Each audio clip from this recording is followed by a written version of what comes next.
আসসালামু আলাইকুম বন্ধুরা, কেমন আছো? আশা রাখি ভালো আছো। আলহামদুলিল্লাহ আমিও ভালো আছি। এই যে আমি তেহারিটা করেছিলাম তোমাদের সাথে শেয়ার করছি।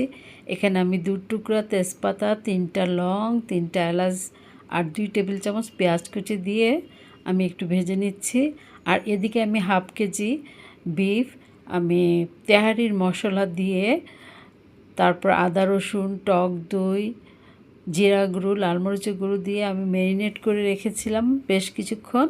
তারপরে এই মাংসটা আমি কষিয়ে নিচ্ছি। তারপর দিয়ে দিলাম 8-10টা লাল সবুজ কাঁচামরিচ দিয়ে কষিয়ে যখন বিফটা সিদ্ধ হয়ে আসছে তখন আমি চিনি গুঁড়ো চাল হাফ কেজি ধুয়ে ঝরিয়ে রেখেছিলাম তাও দিয়ে দিলাম 1 চামচ গোলমরিচের গুঁড়ো দিয়ে আমি খুব করে ভেজে নিয়েছি।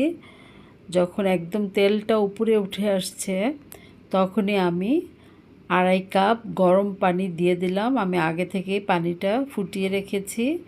আর গরম পানিটা দিলে চালগুলো খুব সুন্দরভাবে ফুটে ওঠে সমানভাবে। তো দিয়ে দিলাম। তো এখন খুব টকবগিয়ে ফুটছে।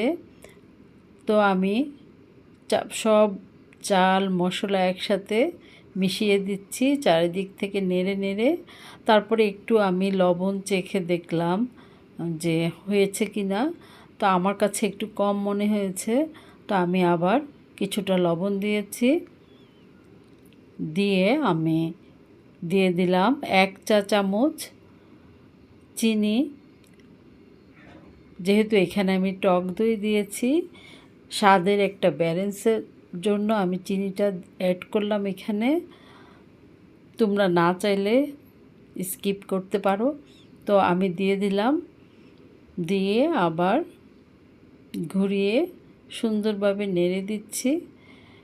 এতে করে চালগুলিও খুব সুন্দরভাবে একসাথে ফুটে ওঠে, খেতেও ভালো লাগে।